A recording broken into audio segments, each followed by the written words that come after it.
Hey, welcome to Mike the Baptist. We're back with another thrilling episode of Frivolity. We like that word. Somebody asked me recently, is that a word? And I'm thinking, I don't know actually, but I think it is. It's as much of a word as shrinkle. Well, there you go. Enough said. Beleaguered, yeah. We make up all kinds of words. We'll make up more before it's over, but welcome back to Michael Koontz across the table. Hello, Jackson. Welcome to Neil Andrews across the table. Hello. Who's deep in some sort of study over there. Good morning. And the rest of us never do that, but he is. So kudos. Good to have you back.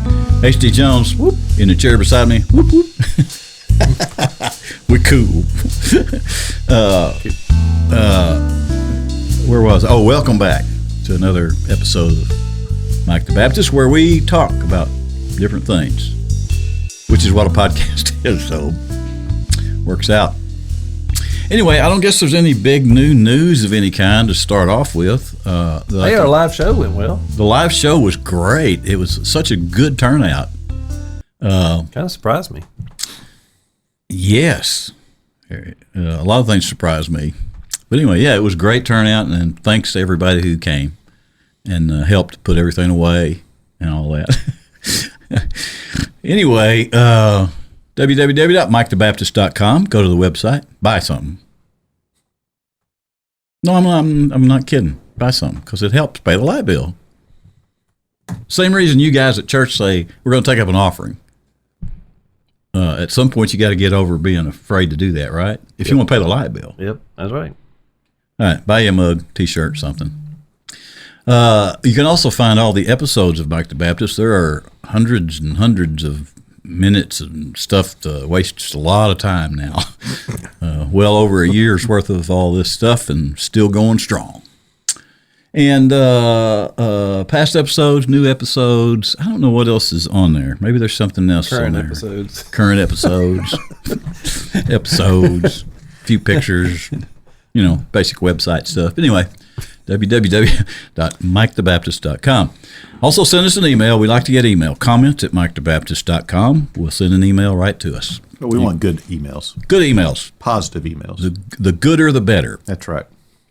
That was not you, if you're watching, that shook. Neil just bumped the camera. Sorry. So just so you know you're not having a stroke. That was a little camera error. I was trying to bump Pastor Koontz, but I couldn't reach that far. So, well, we want to make sure people don't run off the road thinking, well, they shouldn't be watching this anyway if they're going down the road. But anyway, and Neil has the lips back. This is an indication of where the program's going today. It's going to be quite a ride. But we're glad you came back. We'll try to throw out some talk that's interesting to you, and send us that email. You can address it to any of these guys. Or me, or whatever, or if you just want to make a comment, like stop doing that. Do whatever you want to send, you send, and then we'll. Something that we have stopped doing is we have stopped receiving food. I just thought about that. We have stopped receiving food. No, wait, H. We did not stop receiving it. People stopped sending it to us. Well, that's the reason we don't receive it. What HD is saying is here's an open invitation once again. But we are willing to receive. We are willing to receive it, but now we don't want just free food. I need to explain that. We have a portion of the program that we attempt once in a while to get off the ground. It's a food review. We want to be a service to the people who listen and watch. We don't want to just, take. Although we have to take the food item you prepare. So here's the challenge. And we don't want to pay for it. We don't want to pay for it. No. Well, it's a ministry. It is. It's not in the budget. Hang on, I'm going to buzz ministry because that's really a misused term. It's a service? It's a service, a free service. You did not buzz liturgical in the last episode, and you're going to buzz ministry? I didn't remember hearing liturgical. Okay. I said it. Yep. When you get so big, it just kind of... So we were talking about the Lord's Prayer. We were, but we were talking about Delecta Dingles or something. I do remember it now. Lecto Divina. Lecto Divina. So anyway, what H is saying is if you will send us a food item that you've prepared, we will review it here. Send us some of them lectern dingles. Yes, and we'll review it on this program. And look, this is your chance to be famous for something you have prepared. We will make you famous on Mike the Baptist. You're doing a good job of keeping us together. I just say. Oh, this is such, yes. You can tell you're professional. I'm professional with a table full of them. Anyway, so on the front porch today, you notice how it's moved right into the second. That's pretty awesome. Thank you so much. Very smooth. On the front porch today, We're going to talk about cartoons. yes, we are. I couldn't remember there for a second. On the front porch today, let's talk. It's 4 grown men. Let's talk about cartoons that we used to watch. I will start because I want to paint the canvas here with something to get the idea of the picture. I have no idea what all that meant, but my pill will kick in a minute, and then I'll be fine. Did you take it? I did take it. I took it about 10 minutes ago. Good. It takes a few minutes. So when I was a kid, on Saturday mornings, I've probably told this before, but I'll tell it briefly again. My granddad would put my brother and myself in a car, and we'd drive to town early on a Saturday morning. And he would go to the local Ben Franklin variety store. Mm-hmm. And in those days, Ben Franklin had one aisle. They had like two. They had an aisle that's two-sided, you're in the center. Anyway, both sides was candy. It was like more candy than, now, of course, I was little, so in my memory, it was just forever. Went from the front of the store all the way to the back, just 2 aisles of candy. But one section had penny candy. So you could get one little wrapped candy or one pixel stick, what do they call those little Pixie sticks. Pixie stick. Everything was a penny. So he would let us take a little paper bag and fill it up with 30 cents worth of stuff, way too much candy. But he would let us do it on Saturday mornings. And then we would go home and watch cartoons. Back when they used to have cartoons on Saturdays. I don't even know if they still do that. But so that's what we would do. That And was back when you only had 3 or 4 channels to pick from. we had 2 in Little Rock, and one we had to turn the antenna towards Springfield, Missouri. So we had actually 3.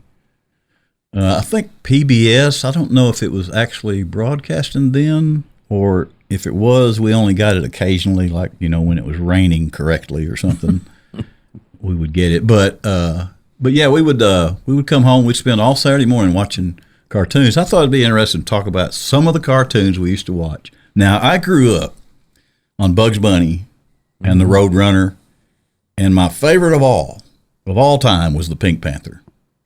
I loved the Pink Panther. I think I really liked it mainly because of that music, which I actually used there was a bluegrass group, I can't remember, maybe the Osborne Brothers did an instrumental version of the Pink Panther, and I used it at my first radio job as a disc jockey. That was my opening.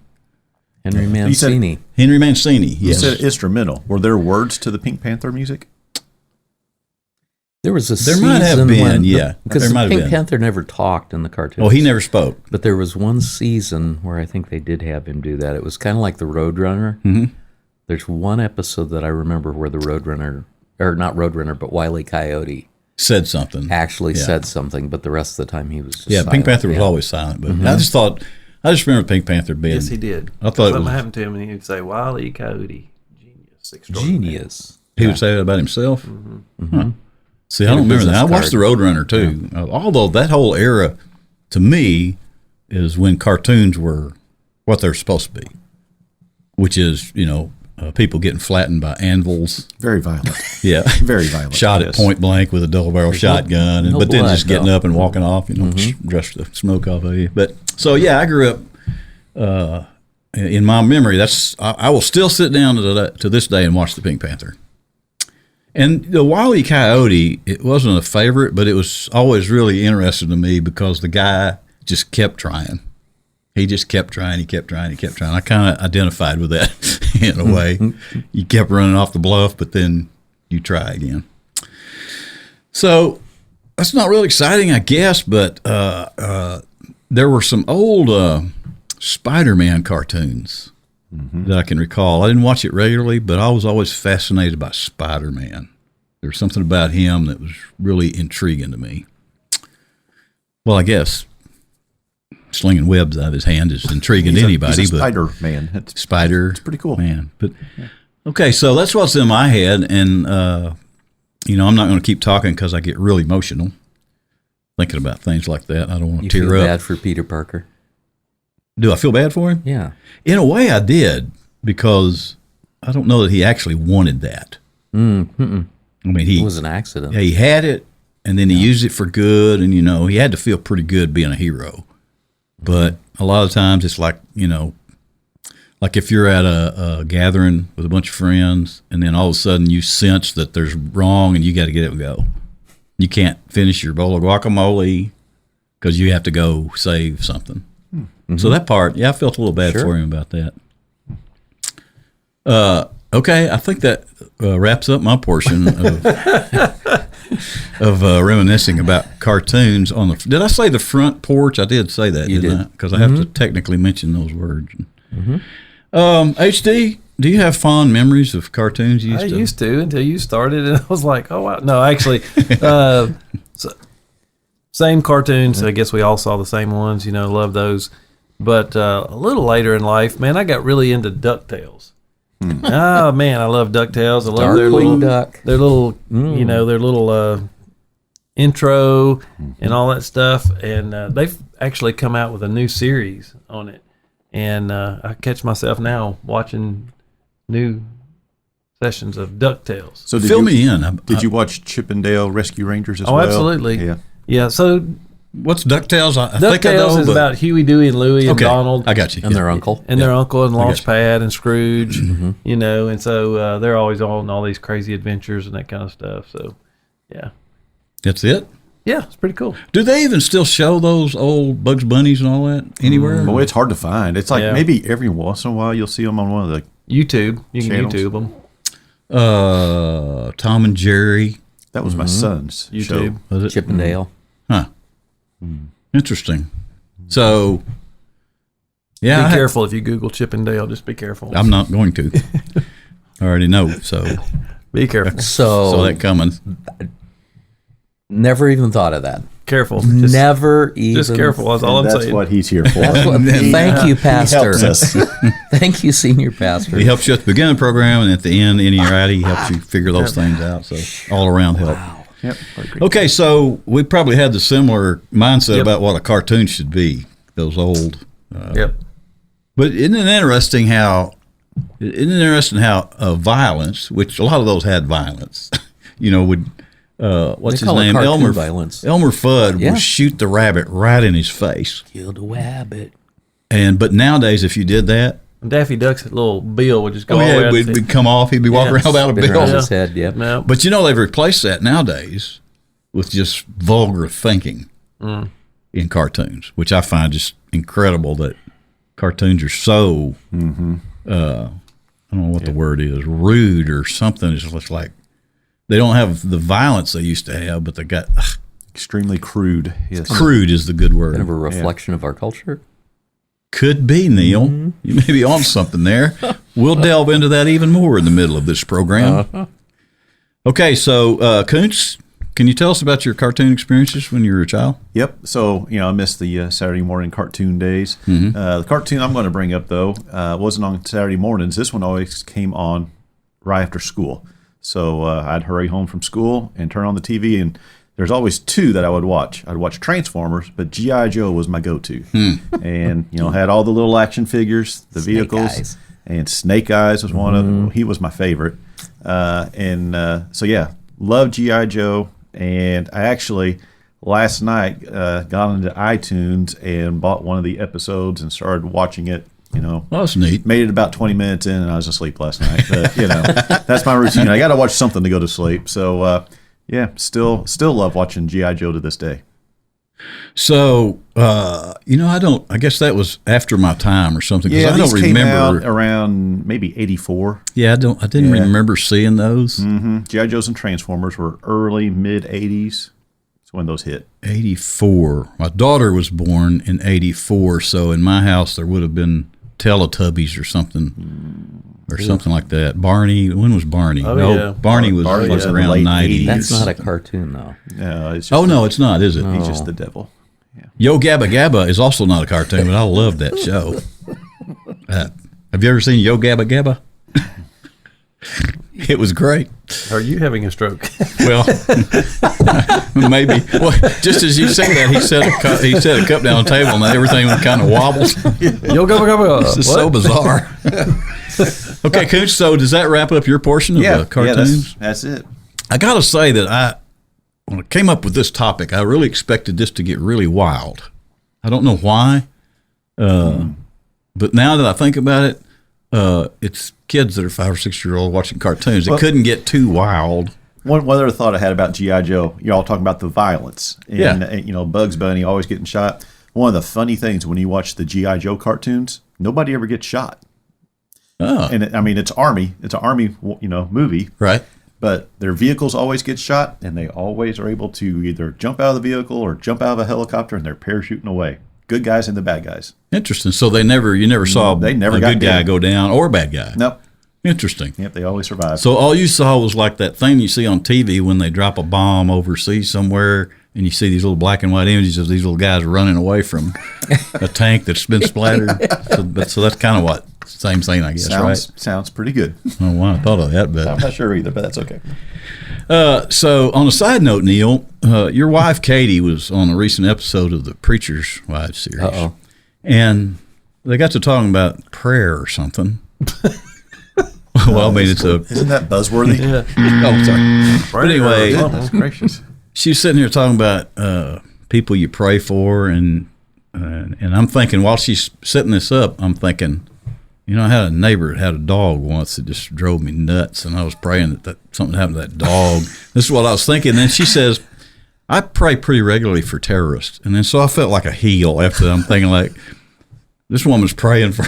Pray for terrorists, like for them to show up? Or? No. I think she meant, that they would have a change of heart and all. Right. And meanwhile, I'm praying against my neighbor's dog. Mm-hmm.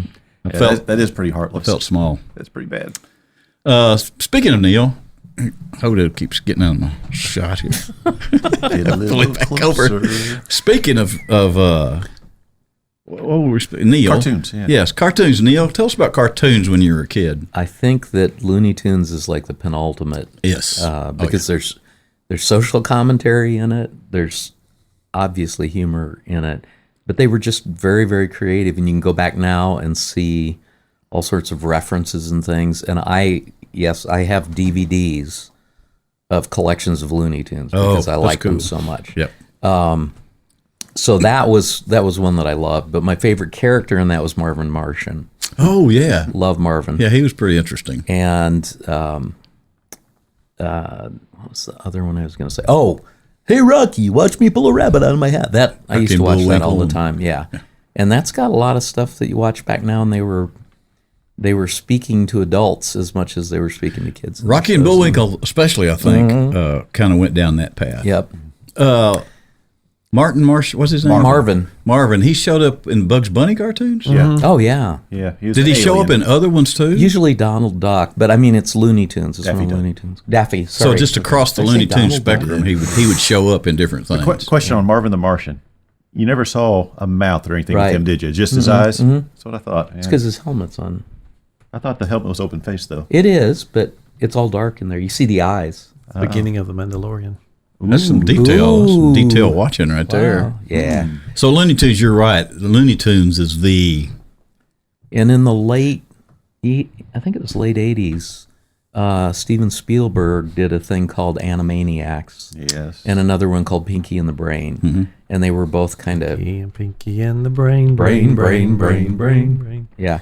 They were kind of tributes in one way to all of the Looney Tunes things, but from a technical perspective, they were using twice the frame rate of all the other cartoons, so they looked better. Right. And at that time, they were using synthesis and keyboards to do all the soundtracks for the cartoons. Right. Spielberg hired a full orchestra to do, and they were underscored. So if you watch them back, they're pretty good quality stuff. So yeah. So I like those two. I was surprised, like Flintstones, Jetsons. Yeah. Mm-hmm. Like we forgot That's about those. Hanna-Barbera. Yeah, we forgot about those. Magilla Gorilla. Somebody just told me within the last couple of weeks that George Jetson's...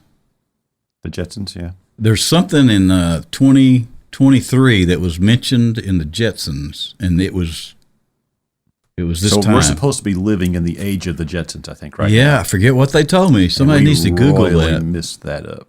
Flying cars. When we gonna get those? I heard that was supposed to happen sometime soon. Somebody's been working on it. Not surprised. What about Laugh Olympics? Loved Laugh that was Olympics.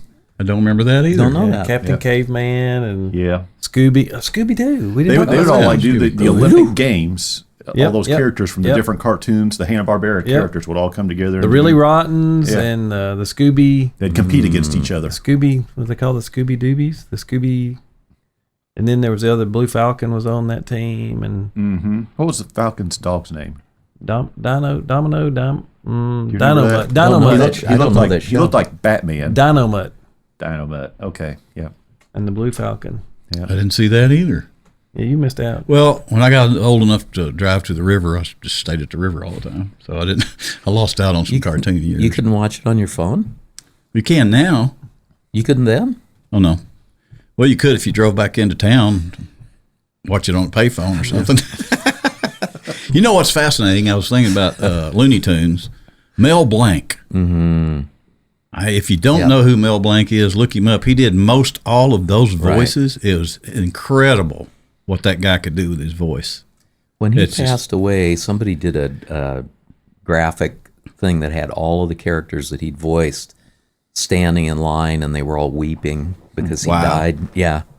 Yeah, I don't think there's been one like him before or after. He's really incredible. You should look him up and read about him. There's a guy in radio advertising, Bert Burtis, I think's his name. You should look him up too. He's kind of a hero of mine for writing insane radio commercials and stuff. Really good stuff. Distinct voice. Very, very. I don't know if he's still living or not.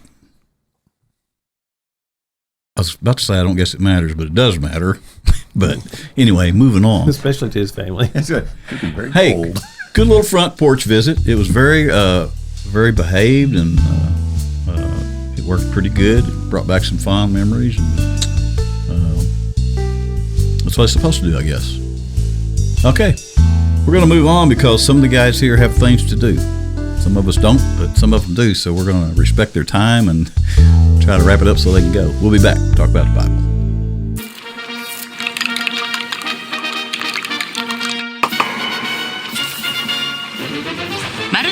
豆苗ふわたまスープたまらん。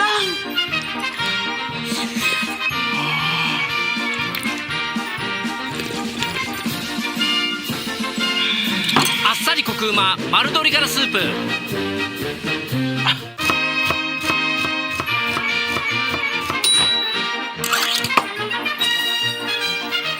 丸鶏で無限ピーマン。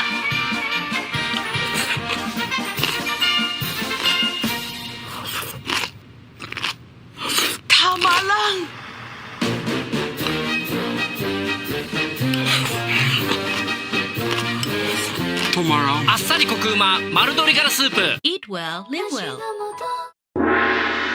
Hey, we're back. We go on and on and on and on and on and on and on about the Bible, but you should. So imagine if we were all involved in this religion here, and we didn't have that book there. So I suspect we'd all be sitting around, it'd just be all opinions. And my opinion is going to be different than your opinion, and then we're going to argue about the opinions. So luckily, there's this book. So maybe God knew what he was doing That's profound. When he pulled all that together. Maybe God knew what he was doing.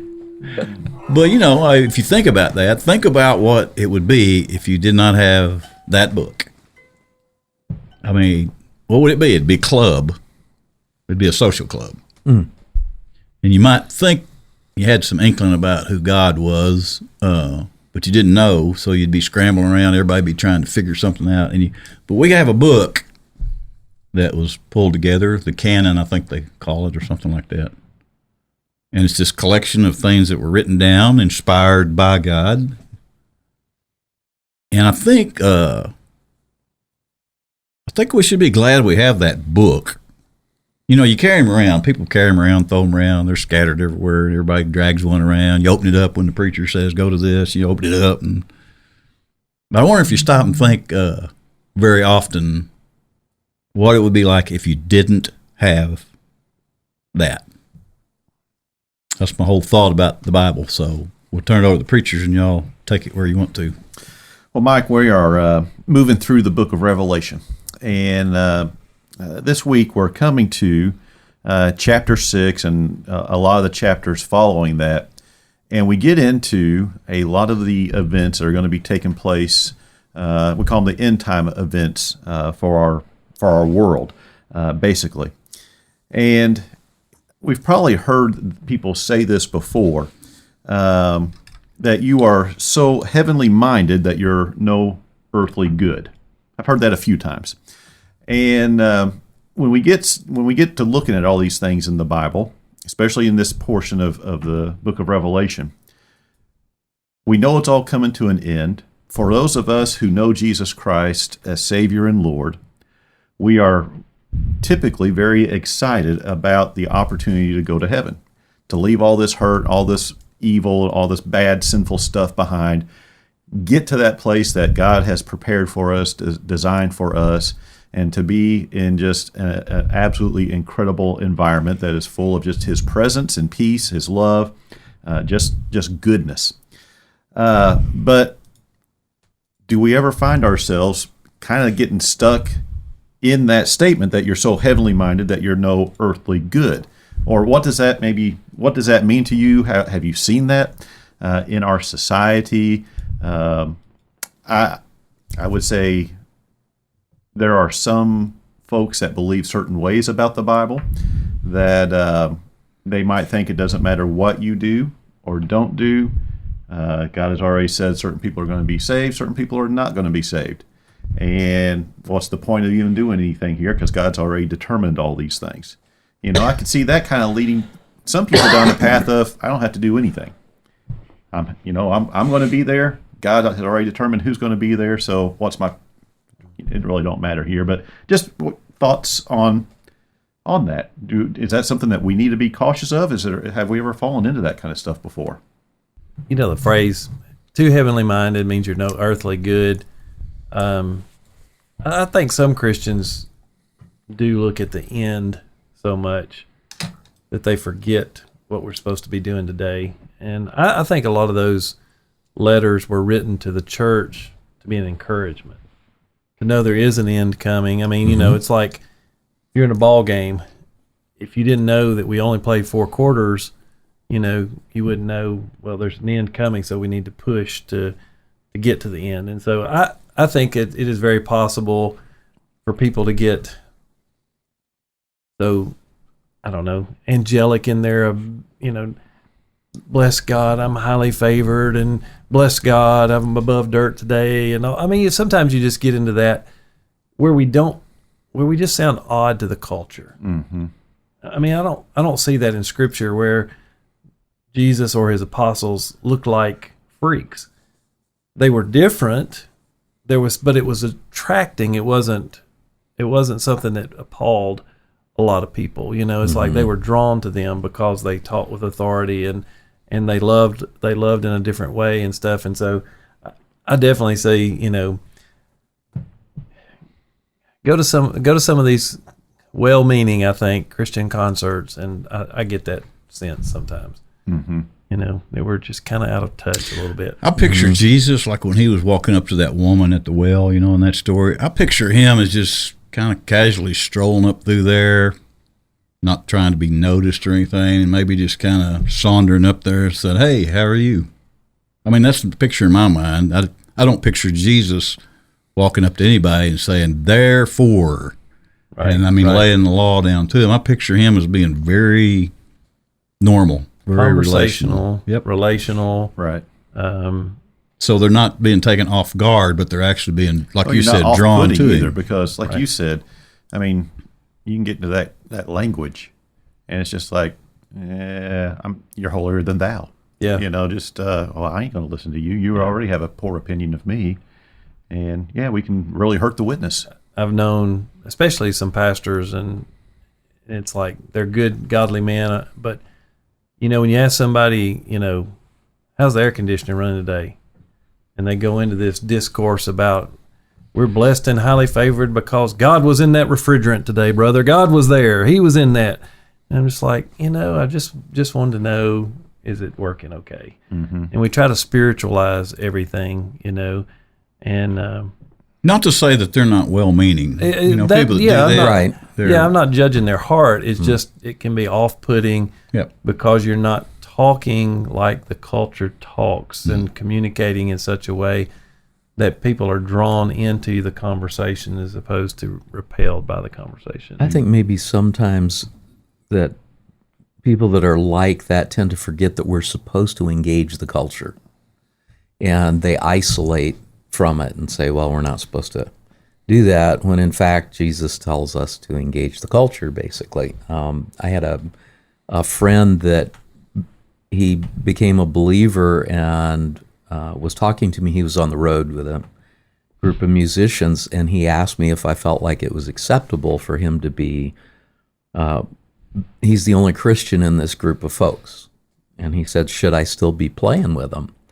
And I said, absolutely, as long as you have some folks that hold you accountable, that you've always got praying for you and with you, and you're engaged with them. You're supposed to engage the culture. You're supposed to have friends that are not believers. I think Jesus kind of addressed that with the Pharisees. He's like, you're willing to tithe on basically your spices, but you don't take care of your mom and daddy at home.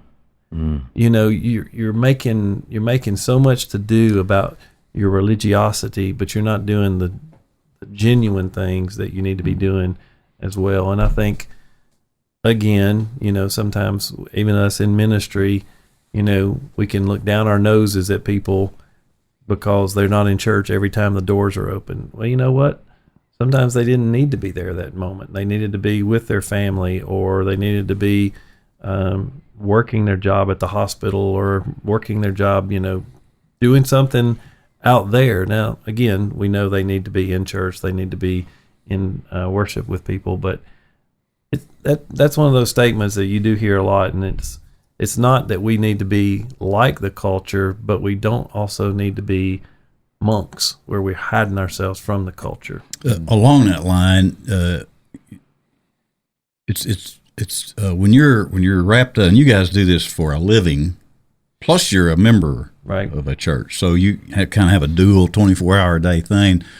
And I'm not in that role, but I get busy at that church doing things, so I'm around there from time to time a lot. But what I was getting at is, it's easy when you're involved in all that stuff constantly to not be aware that when you go out in the public somewhere, somebody you run into is not in your head 24 hours a day with all that. So you're prone to just be in that mode and just talk like that without stopping to consider that they might not have a clue what you're talking about or care. Right. And it's like in the music business, Neil.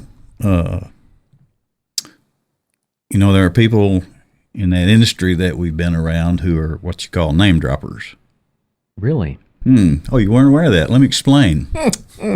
There are people in the music industry who you don't really want to go around them because all they're going to talk about is who they know. Right. And they call them name droppers. It's kind of a mean little phrase, but you don't want to be around that. Right. In fairness, a lot of people who are involved in that 24 hours a day, the music business can suck you in, and that's all you think about, period. Right. So that's all you're armed to talk about. But it's a similar thing with just being a Christian. I think it's probably just healthy to kind of think when you're out wanting to engage somebody to share your story or your news, that whoever you're approaching is not soaked in that like you might be, and you need to kind of be aware of that. You need to know your audience. You need to know your audience, but you also, I think, need to care about that person you're talking to. Not so much you just can't wait to tell them your story, but I find other people interesting. If I don't know you, I'm going to try to figure out some things about you. I just find that interesting. But what that does is it it opens some doors where you can get in to talk to somebody where otherwise, if you're just talking about yourself 24/7, But I've always said everybody wants to tell their story. Anybody on the planet, if you'll sit down with them for 5 minutes and give them a chance, everybody wants to tell you their story. There's in my mind, I see two camps. Kind of one of them is believers that their purpose is to make sure they've got a ticket to heaven. That's the end thing. Once they've done that, everything's great. And then the other camp is the ones that see it's not about that. It's about what are we doing now to bring heaven to earth, as Jesus has said. It's the kingdom is imminent, the kingdom is at hand. But that priority of are you being a disciple and what are you doing now to look more like Jesus on a regular basis than worrying about that, because that's anyway. And yes. Yeah, I agree. We can have to be careful with that, because if you run into somebody whose battery is dead and you have jumper cables, probably not the time to sit there and go, well, let me pull out John 3:16 and let's read this first and pray over it. Let me see if God wants me to help you or not today. Probably just the time to help them get their car started. And I do think it's okay to take those opportunities to look at that person and say, hey, I want you to know this. I wasn't coming this way today, but I feel like God's directed me here to tell you he loves you. And that's missions. Now, we worship at this church. We'd love for you to come visit with us. And if they say, well, I'm from Missouri, well, I tell you what, just be safe. I'll pray for you on your travels. I hope your battery still does good. We can work almost everything into a gospel conversation, right? But we don't have to be so awkward about it. Yeah, you don't have to be in your face, because especially when you're meeting physical needs, that is absolutely an open door for that to somehow transition. Yep. I mean, it can happen so naturally. Yep. It is not a forced thing at all. I love one of the things that's different about Temple that I had not been around, the church that we all go to, is when we go out to eat, asking the server if there's something we can pray for them about. Yeah. I'd never been around that before, and it's such a natural, it's not really imposing. Right. And I don't think there's ever been a time that the server hasn't said. But if they look at you and say no, then you're like, okay, that's fine. Yeah. We'd love to. If you don't want us to, we're okay with that. I'll pray for you anyway. Yeah. Sorry. That's the way it is.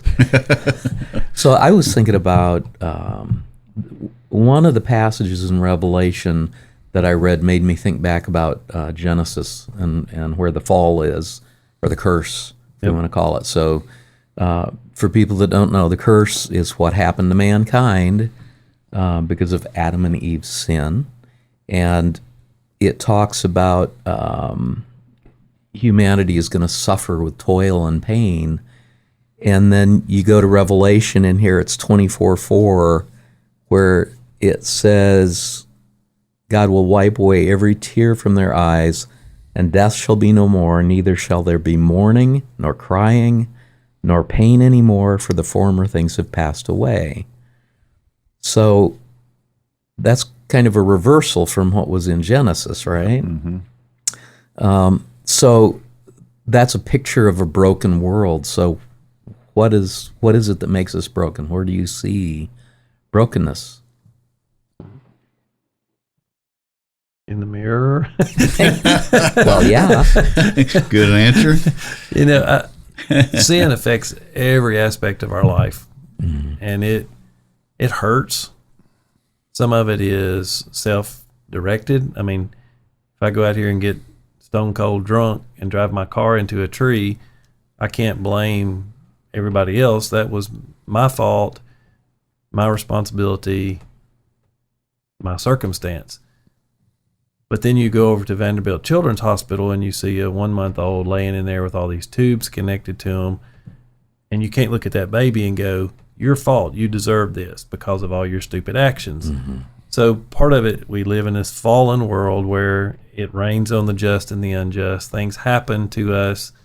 The old saying, good things happen to bad people and bad things happen to good people. And it's not always fair, to be honest. It's just not always fair. But the good news is that God is in the process.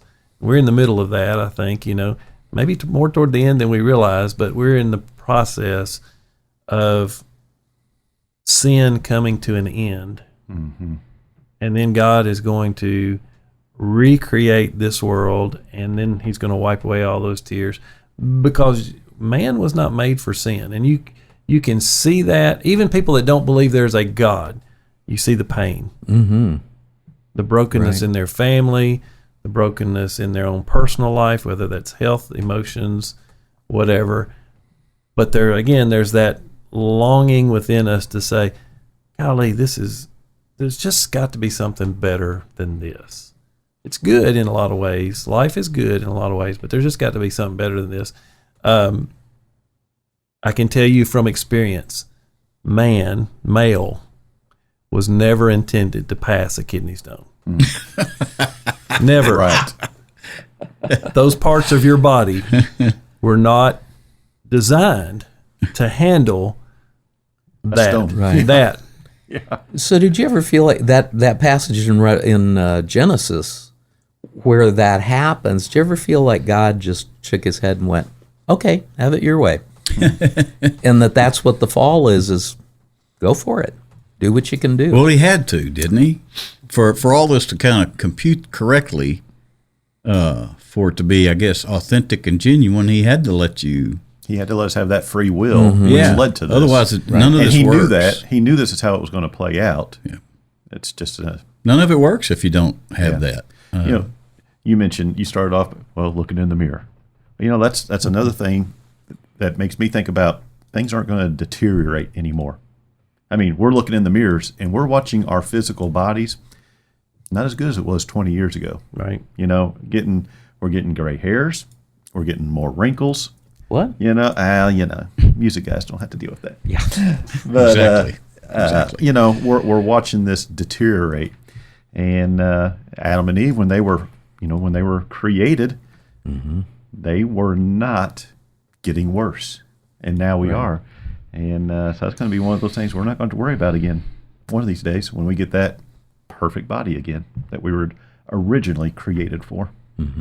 Folks, as they get older, seem to really appreciate that, don't they? I mean, you hear them talk about how it's going to be nice not having to all deal these with that anymore. aches and pains and sicknesses and diseases. And losing everybody because of it. Life will disappoint you. And yes, when you said, did God say, okay, this is what you wanted, I'm going to let you have it? I would say yes, from a standpoint, but he wasn't willing to let us have it to our ultimate demise. Right. We did that with our kids. It's like, you would say things like, don't run through here, blah, blah, you're going to get hurt. But at some point, you just like, okay, big boy. And then when they got hurt, you said, okay, this is why I told you not to do this, blah, blah. But you also didn't let them do something that was like jump off the roof because you knew that could be their demise. And so God, I think, lets us come to the end of ourselves, so to speak, because sin will do that. Sin, ultimately, I don't care what your appetite is. Your stomach is made to eat.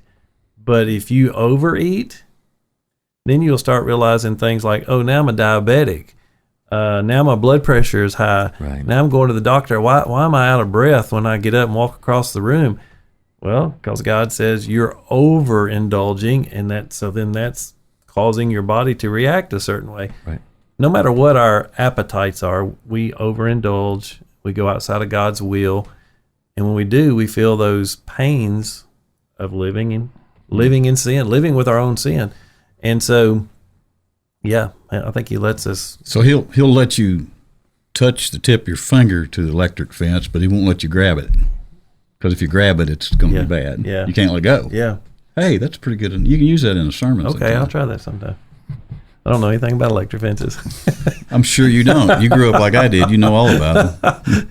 I do know that if you grab one, it's not good, because years ago when I had my garden, I put electric fence to keep the groundhogs out and deer, but I put like a 6-mile horse fence Oh, yeah. on just a little small garden. Yeah. And I went out there one morning, and a squirrel was on the back corner.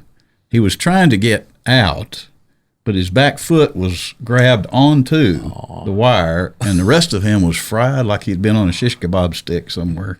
It was so you don't grab an electric fence. You touch it, but don't grab it. It has that pop, Oh yeah, and it's so it'll let go of you. If it didn't, it'd be a straight current. And that's what happened to the squirrel. yeah. He grabbed it, and it just went right the through. fence, and he was. But he had his hand or foot wrapped around it. Yeah, yeah. Okay, that's an interesting. Yeah, right. What was your question again? Yes. Fried squirrel over here got me confused. Sorry. I wanted to know what a broken world looked like. Oh, gosh, yeah. well, What are signs to somebody that maybe doesn't see that? You know, what kind of things are not right? What kind of things are? We can go through a whole list of things that aren't right, but You can just turn on the news right now and see the broken Right. world. that's an interesting question, though. Somebody that doesn't, I keep going back to people that don't Yes. talk about this all the time. Right. Do they even see it broken, or, do they see it? And what? well, do they know what it was originally? I guess that's the question. And what it will do they be understand again. what it could be or should be? Mm-hmm. I don't think a lot of them know that part.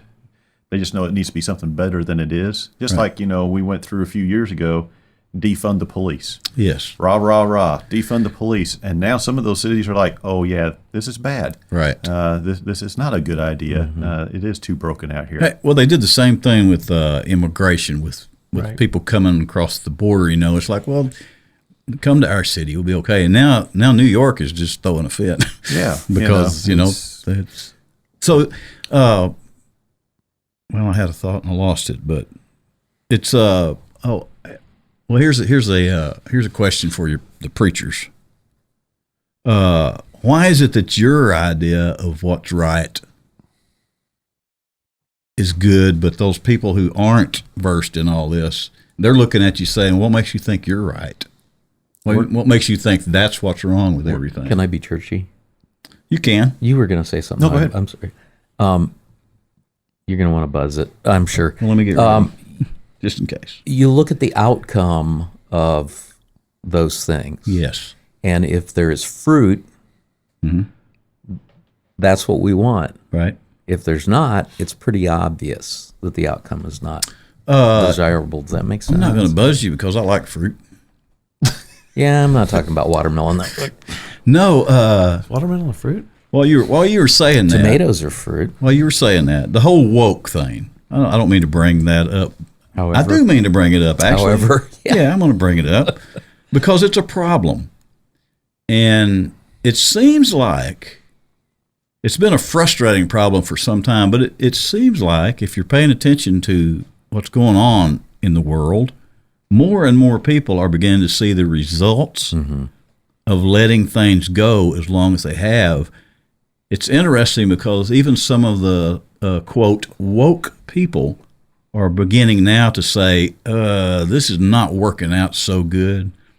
Maybe we need to dial it back. It's exactly what you just said. It's the result of what's happening. So maybe the world is beginning to see more of what we kind of see and believe, that it's an inner heart condition with people.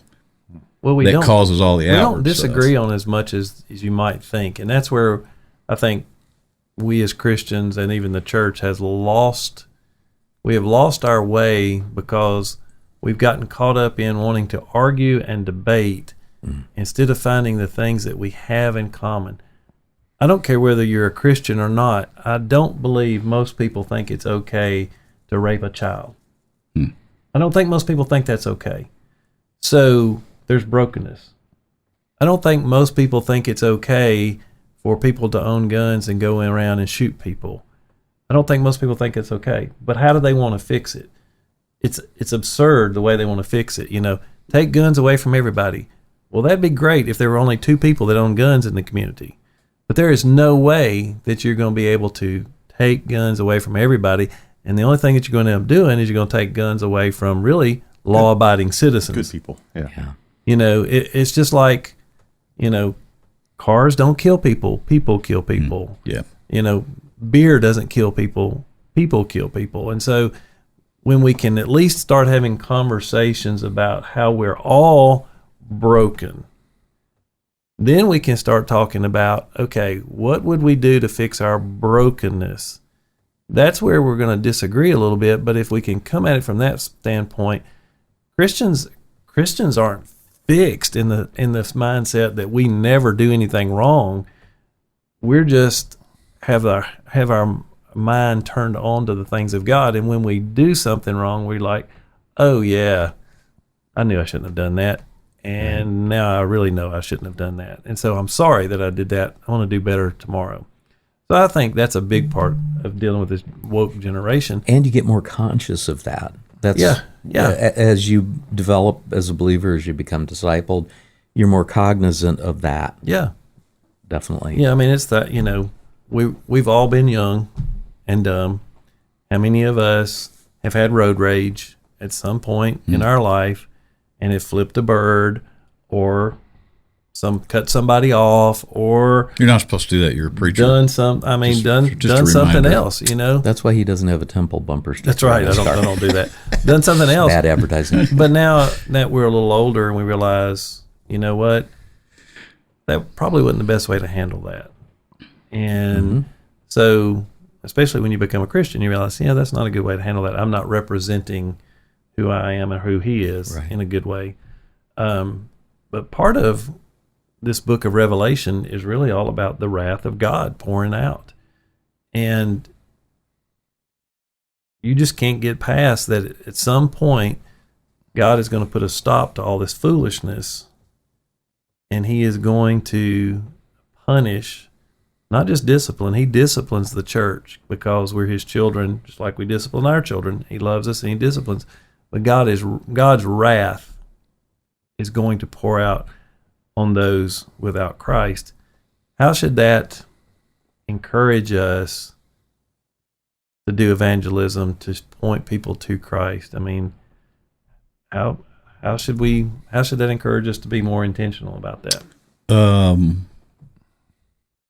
I'll answer that, and I'll also, I like to, at some point in this Bible talk to people that may have stumbled upon what we're doing here, who are at a place in their existence where they're thinking about these things. I think you could call it eternal things. I'm not going to buzz that because I'm really serious right here about this, but well, the Bible says God puts eternity on man's mind. He does. Ecclesiastes 3:11, I think, in there. He puts it in the hearts of men. Yep.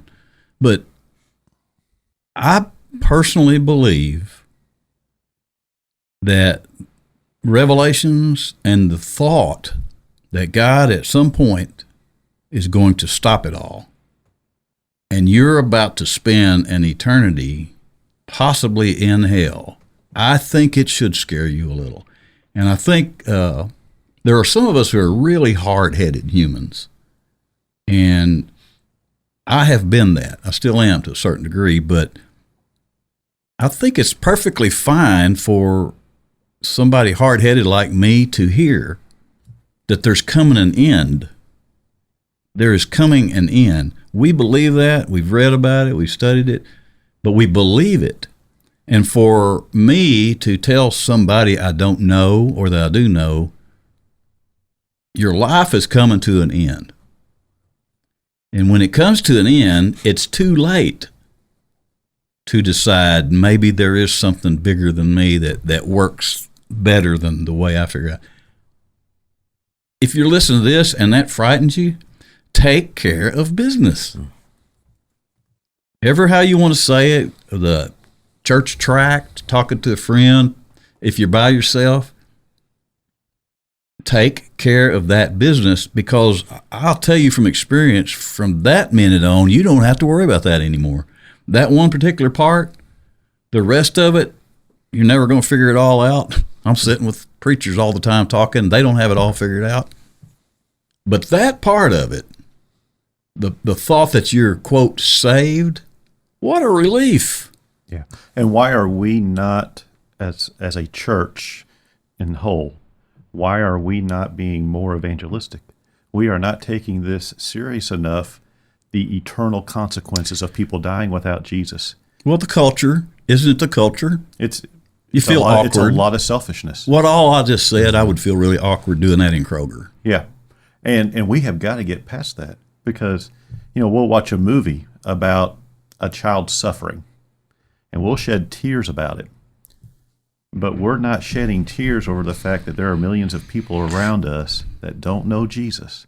And they, at this very moment, could die and be in hell for all of eternity with suffering far beyond anything we have seen in a movie or have experienced in our own lives. And a simple decision Absolutely. right now takes care of that. If you would accept Jesus Christ, if you would confess him as your Lord and Savior right now, you would be free from that. You would have that freedom that you hold so dear. And I believe from now on. I don't believe he'll take that back from me. Absolutely not. You know what, Koontz? Since I first became a real Christian, I think it's 96, 97, I've had a recurring thought. It comes up all the time. And it's involving this discussion about being evangelical, I guess you'd say. But it's a sobering thought to me. I think everybody should think this way once in a while, just to gut check yourself. If some guy I ran into at Kroger in the parking lot, as I was getting my truck, he said, "Hey, you want a $100 bill?" I'd say, "For what?" He said, "Nothing. I just got a bunch of them. I'm just giving them away. If you want one, take it." I'd say, "Sure." I said, "Who are you giving these to?" He says, "Anybody. I just got a bunch." I said, "You know what?" I'd go home and I'd text everybody there's a guy up there at the Kroger parking lot. He's just giving you a $100 bill. Drive up there and get one. So why would I be quick to tell my buddies about that, but not about what we just talked about? Right. That's a sobering thought to me. Now, I gut check myself, and I still don't go do it like I should. Right. I do it when it hits me, and I think it hit me a minute ago to do it, so I did it. But I would tell everybody about the $100 bill guy, just like that. Yeah. No problem. Well, just a few years ago, we were telling everybody where to go get toilet paper. But we were, weren't we? Oh, we were excited about, man. Dollar General's got toilet paper. Don't tell too many people because you'll run out before you get there. But It's funny. Life in itself, I think, points us to our Creator. Death, I don't know how y'all feel about this, but death is so frustrating. Because if you've ever seen a loved one suffer and go toward death, there's this part of your intellect that says, if I could get the right doctor to give the right prescription and we do the right things, I could save them. Yep. And yet, people are dying every day. Mm-hmm. And at the end of, we can't within ourselves even save ourselves. I mean, we all know the right things to do. Eat right, exercise, get enough sleep. And there's people out here who are working hard at that. But you know what I know? They're going to die. Mm-hmm. And it's not going to be pretty. I've never seen a dead person and looked at them and go, "Don't they look so good?" Now, people that go to the funeral home and say that, y'all need to repent because you're lying. You are lying. They don't look good because their life force is not in them. Mm-hmm. And the funeral home does a good job of sewing their lips up and putting on the blush and putting their wig on them straight. He's so graphic. But if you've ever been in a hospital where somebody died, mouth flopped open, stuff coming out of their body, it stinks. It's not pleasant. pretty. Yeah, it's not pleasant. It's not pretty. Guess what? That's the first death. And Revelation talks about this is the second death, to be separated from your Creator forever. My granddad. And that should, as I preached one Easter, should scare the hell out of you. Well, it should, and that's why I was saying I think it's okay for this to. There's You a need part to of be this scared. that you need to really You need to be scared. take serious. Yep. My granddad. I spent the last 3 weeks with him. I just stayed at the hospital. I went to Arkansas, just stayed there. The very last week, he was not aware of anything. He was in the palliative care. Is that what they call it? Palliative, yeah. They were basically just, trying to keep him comfortable. But he didn't, and he got to a point where he wasn't, no response, no movement or anything. But my cousin Jason came in and was singing a part of a little old country church song that he knew he liked. That was the only response that he had during that last week. He had a little response to that. I thought that was interesting, that something got in there into this man who was pretty lifeless. You know, it's down to like a breath every 60 seconds or something. But that got in there somewhere and caused, you know, it could be, maybe it was a coincidence. Maybe it was just like a twitch. But to us, it was like that one thing got in there. So, and I know the man, he had eternity taken care of. So, but anyway, it should scare you a little. Yep. There's nothing wrong with that. Church should scare you a little once in a while. Don't you think? Yeah. I mean, if it don't, buy you another Joel Osteen book and go read it somewhere. Preach. I'm just saying. I don't mean to call out names, but However, did we land the plane? Did we get close? I think We're going to take a break, come back, play Inny or Outty, because some of y'all have places to go.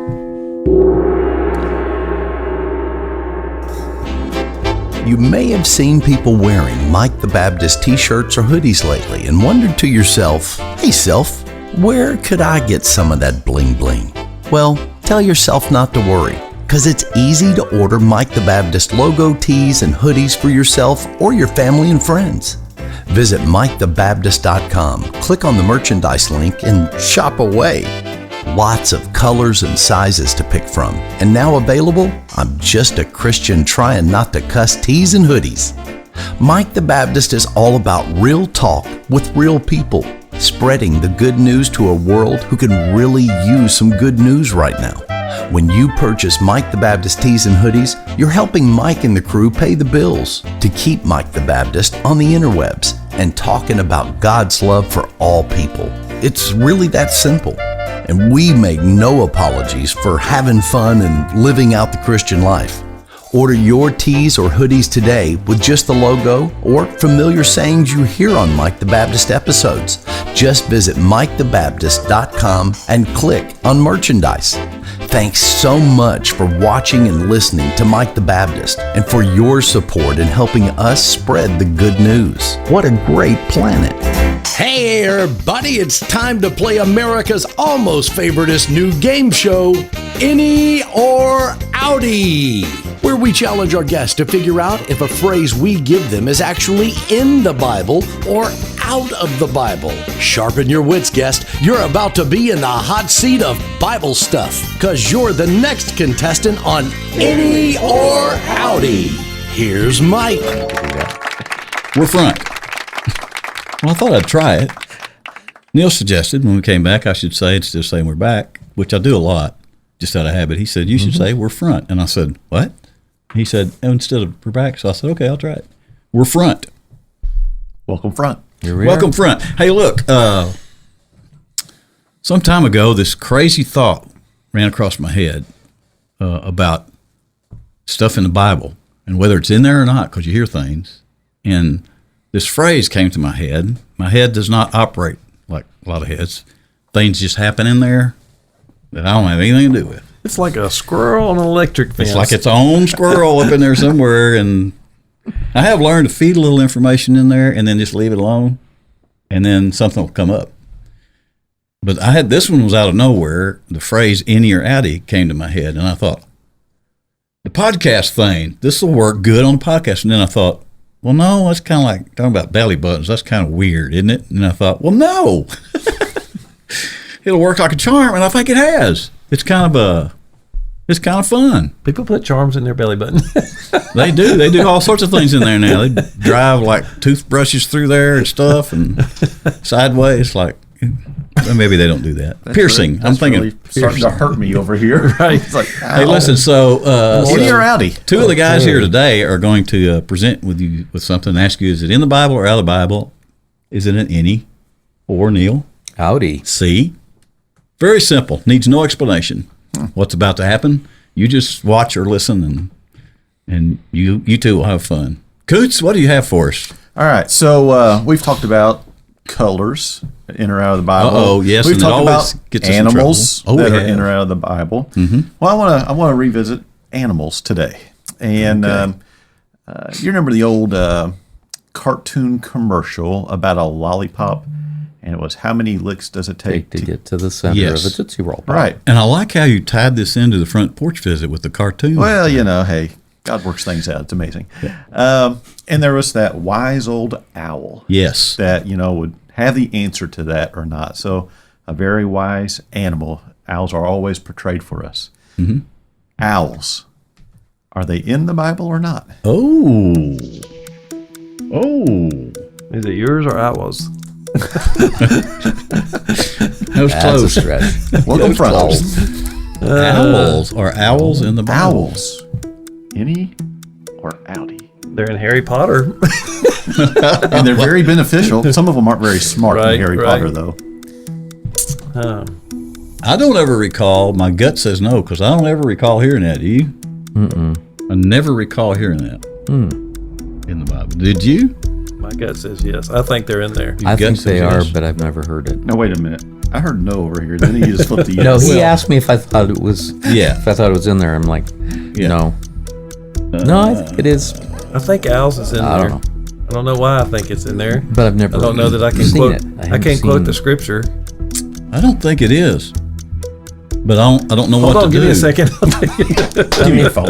I'm never ask playing Google. poker with Koontz because I said, as I was sweeping my face across the table, I said, I don't think it's in there, but I glanced at him, but his face was just like, it never Yeah, changed. he does a good. He does a good poker Deadpan. face. Yeah, Pat Paul taught me how to play poker. Yeah. Good. I personally don't think it's in there. My gut says it's not, but if you two are saying it's an Inny, I will go with you just to be, I'm almost sure it's in there, but I don't know why. well, What was our score last time? Right? 0 Yeah. to 0. What did we do Yeah, last time? last week for we were 2 last Yeah, we last week. week bombed. we're double null. We were total idiots. Double null spy. We're on this program, we are making the pastoral profession look so good. Yeah. Believe you me. The dumber we are, the smarter God seems, right? You know, see, you would have thought that would have showed up in Solomon's writings because he was, he was all about being smart and wise, and wasn't he? But I don't recall seeing that. Wasn't he? Well, I don't know. I can't tell you why I think it is, but I think Place it it, is. but it probably is. Well, I mean, my gut says no, but I will go along with the Innies because I really don't know. I really don't know, but I'm saying yeah. Yeah. You Any- bring you over to the I'm dark saying yes, but it's begrudging. I I don't. understand that because Yeah. I try to do that every time. So I've got to out either way. It sounds like we're an Inny. Inny or Outty. So it actually is it's an Inny. Okay. A couple of places. Psalm 102, I am like a desert owl. Oh, okay. Isaiah 34, but the hawk shall possess it, the owl and the raven shall dwell in it. So yeah, it's Nice. at least a couple of times the old owl is in there. I'd like to thank my two friends for pulling Way to me go, from preachers. the abyss. We have started off with victory today, and I'm gonna revel in that too. You're going to be proud of me in a future episode. All right, I'm always proud of you. Yeah. Well, just Gonna revel in elation. yes. Okay, so that's a win. That's a win. We've stepped it up from last week's program with a win right off the bat. And now we move to Brother Hodo. Anything could happen here. anything could happen. I hope here. it And does. probably will. So I have 4. I'll go with animals since Brother Koontz started us off with animals. Okay. I'll give you 4 animals, one of which is in the Bible. Okay. I Just like one your of little them. method that Okay. you One drop in of here. which All right. is in the Bible. The word puppy is not in the Bible. All right, But it should be. Here's your 4 animals: mink, manatee, mole, mamba. Oh my goodness gracious. Mink, manatee, mole, or mamba. And one of those is in. One of those is in. The rest of them are out. So we're picking. which one? Oh, is the Inny. Which one is the Inny? Mole, Mink, manatee, manatee. manicotti. Yes. Mink, manatee, mole, Mole and mamba. mamba. Snake. They didn't dance the mamba back then, did they? I said, No, they should we have. know there's serpents in the Bible. It was a mamba That's a snake. called out. But was a mamba Specifically. like around at Jerusalem and stuff? Yeah, I'm not that smart. It's deserts. Yeah, it's desert, so. Is a mamba a desert snake? Or is it like a jungle I always snake? assumed it was. Mamba. Maybe. Sounds like a I don't jungle know. snake. It might be. Sounds That's like what I know about Amazon snakes. or something. I'm making this up as I I just go. hold them up in faith. Right. Here we go Not again. a Temple Baptist Church. Oh, you know what? Joel Osteen should hold a snake up and see what happens. Yeah, on him today. I apologize for that. I think that came from Sunday That school was class. uncalled for. Listen, A mink. Joel, send us mole. an email, comments at MikeTheBaptist.com. Manatee. Yeah, manatee. I can't Oh, wait imagine a minute. manatee There being weren't no there. manatees swimming around in the deserts. Ain't that the thing that looks like a sea lion, the big blob-looking thing? Yeah, there's no Mediterranean Ocean near Israel. Oh, yeah. Except for that. Except for Of that. course, we had Noah's Ark too, but you know. Never mind. But I don't. But I don't. Manatee. I'm like, of course, who would have thought unicorn? I wouldn't have So, thought unicorn front. I wouldn't have thought manatee either. A mink or a mole. I'm kind of leaning towards one of those. I think Mink or they a drew mole. minks. Well, like on the old Egyptian The hieroglyphs. That's what you're mole. talking about. A Prairie mole. dogs. Prairie Mole. dogs. Have you ever seen a mole up out of the ground? That's the Pretty ugly ugliest little looking. dudes. Yeah. Yep. Looks like a manatee with little pink feet. Oh, You okay with there? no, I choked myself a little bit on that one. Pastor Reverend HD, we were doing so well. Now you're making us feel so stupid. I know, right? Mole. I tried to lift us up. I like mole. Mole. Oh, also, One of these things is not like the other. can you imagine a mole trying to dig around in that hard desert ground under it? So Well, I that's haven't until now. that's why that's why I'm thinking maybe it's the mole. Now you're picking the one that's in the Bible. Oh, the Inny. Oh, The Inny. Three are out. I think it's one of those that starts with an M for Yeah, sure. yeah. okay. Well, I got Definitely. confused then. Mink? Mink. I think mink's in there. Manatee, mole, or mamba. I think the mink's in there. I'd go with mink. I don't know. What do you think? all wise, worshipful No. leader. Manatee, mole. Have we ever sang about a mink, a manatee, a mole, or a mamba? Do we have any songs? I'm gonna in write the, one. Mike the Baptist hymnal I'm about gonna them? write one. There's one that Steve Miller wrote. Shabada do mamba mamba. Shabada do mamba mamba. In his college days, he wrote that. It's been a couple of years ago. What's the old gut say? What's the oysters? That was last week. What's The this gut says mink is in there, isn't any? Mink. But I also think the mamba could be in there. Oh, we're back to mamba now. But I don't recall them naming a specific type of snake. Anytime I've heard about a snake in the Serpents. Bible, it's a serpent or snake. Right. Yeah, an asp is what Cleopatra Except for suicide that. with. That one. No, that's- Paul was bitten by an asp. Right. ASP, just to clarify. Because I think it's a mink. That's my gut, but my gut is wrong on occasion. I can go with that. I'll go with it. But I have no I clue. am really clueless. Okay, just for the on sake these. of getting on with the I'm program. going to say manatee's not in there, so watch it be manatee. So Well, I can't see manatee either, but mink, we're going with mink is in there. Okay, so I did a lot of studying on this, but I'm gonna tell you what still has thrown me. What was the skin that they were supposed to use in the temple?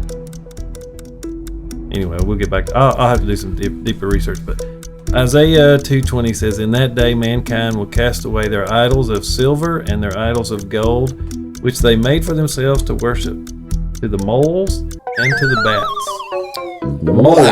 Moles is in the Bible. That's weird. alrighty then. Moles is in the Bible. That's weird. That's a Yeah. weird little creature. to I don't begin with. feel as bad now because that's just really weird.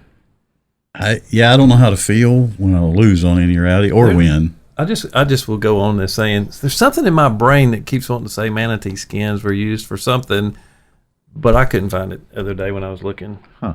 Manatee skins. There's something you don't hear every I'd have to day. go back and there was some kind of special skin that Is they that the used. Catholic Bible? Yeah, maybe. Well, no, wait. They said they weren't using the skins of a mole because that'd take a lot of skins. Oh, I guess What were they? Take a lot of What were they moles. saying to the? they would cast them to the moles. Oh, and to throw the them bats. out to them. All right, we're 1 for 1. Yeah, that's good. My granddad. So my granddad, probably kind of like your granddad. They grew up in the Great Depression. Yeah. Didn't have anything. Sharecroppers, the whole 9 yards. I remember as a boy him telling the story. One year for Mother's Day, they killed a mole, skinned it, put something in there to make it, and that was her powder puff. She used a mole skin for a powder puff. That's thing. crazy. I know, right? They leave the little pink feet on it. Oh, I think they got rid of that. Or I don't know, Necessity. maybe A good handle. It There you would, go. all those little pink feet. Necessity That's is just the mother that's of How nuts, thoughtful they Right. were. I said necessity is the mother of invention, Yes. right? Yeah. Little mole powder puff. So if you want something soft, you want a moleskin. Mole skins Interesting. are soft, yeah. There we go. We learned something else Because today. they're down there under that, they're rubbing themselves up against the dirt all the time. So it's Got all the hair rubbed off all the Yeah. time. Them's the ugliest little how creatures. they are. This is a really bizarre Yeah, discussion, Wow. but that's exactly what I would expect. you're welcome. Okay, good job. We're going to take a break because, like I said, these men have places to go and things to do, We need a break. people to see, and I may have already caused them to be late. So we'll take a break, come back, sing you a nice spiritual hymn, and call it a wrap. Oh, wow. What a great contestant and a fine sport today on Inny or Outty, America's almost favorite new game show. Study up, future guest people. You're next in the hot seat for Inny or Outty.